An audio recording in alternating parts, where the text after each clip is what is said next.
আজকে আমাদের আলজবেরিয়া হসপিটাল একটা মেয়ে বাবু হলো মার্শাল্লাহ 9টা 20 রাতে। আজকে আমি দেশে এসেছি আলহামদুলিল্লাহ। তো যাই হোক, উনি হয়তো আমার স্ট্যাটাসটা দেখেছিল, আমি দিয়েছিলাম যে আজকে আমি দেশে আসতেছি। প্লেনে ওঠার পরে স্ট্যাটাসটা দিয়েছি আসলে। তো যাই হোক, উনি তখন রওনা হয় সিরাজগঞ্জ, ওনার বাড়ি উল্লাপাড়া। ওখান থেকে আমি যখন বাসায় আসি, রাস্তায় মেয়ের মানে মেয়ের বাবার সাথে আমার সাথে দেখা হয়।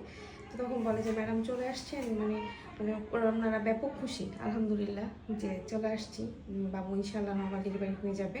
তো যাই হোক, মার হচ্ছে অসম্ভব ধৈর্য ছিল। সবসময় যেটা বলি, ধৈর্য না থাকলে কখনই নর্মাল ডেলিভারি সম্ভব না।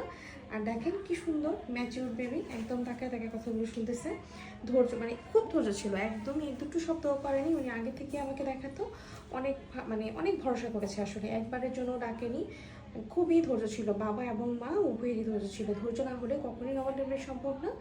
অবশ্যই ধৈর্য থাকতে হবে, আল্লাহর উপরে বিশ্বাস থাকতে হবে এবং আমাদের উপরেও পূর্ণ আস্থা থাকতে হবে। তা না হলে কিন্তু নর্মাল ডেলিভারি সম্ভব না। এবং সাথে করে অবশ্যই অবশ্যই একের অধিক মেয়ে আনা যাবে না, একজন মেয়ে এবং হাজব্যান্ড সাথে আসবে।